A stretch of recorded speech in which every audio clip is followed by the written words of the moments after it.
और आने वाले समय में 12 लाख और नियुक्ति किए जाने का लक्ष्य, वो बोलने के लायक नहीं है। अभी जिस मुख्यमंत्री के नेतृत्व में उठे, उनके सामने बोलने का तो हिम्मत होता नहीं। पूरे देश भर में 51,000 नौजवानों को सरकारी नौकरी का नियुक्ति पत्र जारी किया है। वो याद नहीं करते हैं कि उनके माता और पिता 15 साल बिहार में रहे। एक बार यह भी तो उनको बताना चाहिए। बीते कई दिनों से तेजस्वी यादव लगातार रोजगार और नौकरी का मुद्दा उठाए हुए हैं। बिहार में नौकरी और रोजगार को लेकर के बार बार तेजस्वी यादव ये बात कहते हैं कि बिहार सरकार इस पर बात नहीं करती है। मुख्यमंत्री नीतीश कुमार और बाकी एनडीए के जो नेता हैं वो इसको लेकर के चुप्पी साधे हुए हैं। अब एक बार फिर केंद्रीय मंत्री ललन सिंह ने इसको लेकर के एक बड़ा बयान दिया है। उन्होंने कह दिया है कि भारत सरकार हो या फिर बिहार सरकार हो, दोनों नौकरी को लेकर के कार्यरत है और 51,000 नौकरी आज प्रधानमंत्री नरेंद्र मोदी की तरफ से लोगों को दी गई है। ये बातें ललन सिंह ने कही है। इसके अलावा उन्होंने कहा है कि 12 लाख नौकरी का लक्ष्य बिहार सरकार का है और वो दे के रहेंगे। क्या कुछ कह रहे हैं इसको लेकर के ललन सिंह, एक बार उनकी पूरी बातों को सुने। आदरणीय प्रधानमंत्री जी ने वर्चुअल के माध्यम से पूरे देश भर में 51,000 नौजवानों को सरकारी नौकरी का नियुक्ति पत्र जारी किया है और बिहार में यहाँ 217 लोगों को नियुक्ति पत्र दी गई। और आदरणीय प्रधानमंत्री जी का भाषण आपने विस्तार से सुना है। रोजगार के सृजन की दिशा में जो अलग अलग क्षेत्रों जो काम हो रहा है उसकी विस्तार से आदरणीय प्रधानमंत्री जी ने चर्चा की।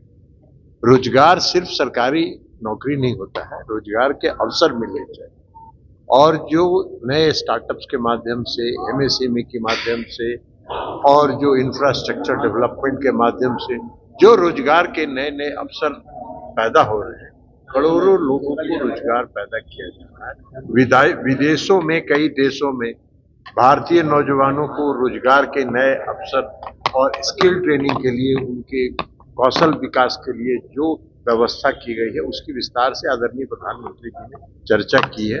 और हम समझते हैं कि यह जो युवा शक्ति है उसमें नई ऊर्जा प्रदान करेगा और नई ऊर्जा के साथ युवा शक्ति इस देश के निर्माण में, आत्मनिर्भर भारत बनाने की दिशा में, विकसित भारत बनाने की दिशा में आने वाले समय में अपना योगदान यूपीए के 10 साल के जो कार्यकाल है प्रधानमंत्री बताया और ये जो एनडीए के 10 साल कार्यकाल है उसके डबल है उन लोगों को नौकरियां। हर क्षेत्र में डबल है, हर क्षेत्र में डबल है। तो इसलिए जो मैंने कहा एक बात कि बोलना और करना दोनों अलग अलग चीज है।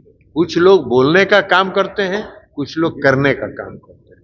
तो आदरणीय प्रधानमंत्री जी में और बिहार में आदरणीय मुख्यमंत्री नीतीश कुमार जी रोजगार सृजन की दिशा में काम कर रहे हैं।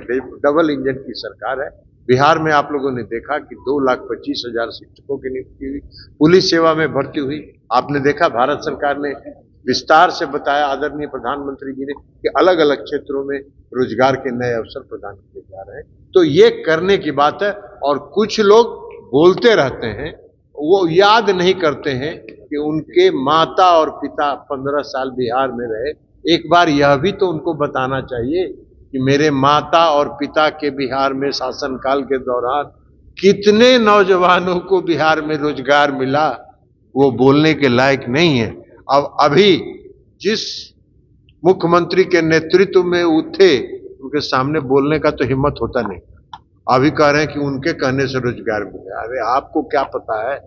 आप जरा माता पिता से जाके पूछिए कि बिहार में कितना रोजगार उन्होंने 15 साल के शासनकाल में दिया और नीतीश कुमार जी ने 20 वर्षों में जो रोजगार दिया है बिहार के नौजवानों को, उसका भी आंकड़ा आपके पास है। लाखों लोग मिले हैं और आने वाले समय में 12 लाख और नियुक्ति किए जाने का लक्ष्य। तो सुना आपने केंद्रीय मंत्री ललन सिंह को, और साफ तौर पर जिस तरीके से बार बार तेजस्वी यादव की तरफ से आरोप लगाया जाता है कि बिहार सरकार ना तो रोजगार के मुद्दे पर बात करती है, ना ही पलायन के मुद्दे पर बात करती है। बार बार रोजगार को लेकर के तेजस्वी यादव की तरफ से हमले किए जाते हैं। इसको लेकर के जब केंद्रीय मंत्री ललन सिंह से सवाल किया गया तो जेडीयू के नेता और केंद्रीय मंत्री ललन सिंह ने कहा कि प्रधानमंत्री नरेंद्र मोदी ने 51,000 लोगों को आज रोजगार दिया है। इसके अलावा 12 लाख जो है बिहार सरकार का टारगेट है और बिहार सरकार भी कोशिश में है पूरी की 12 लाख नौकरी दे दे।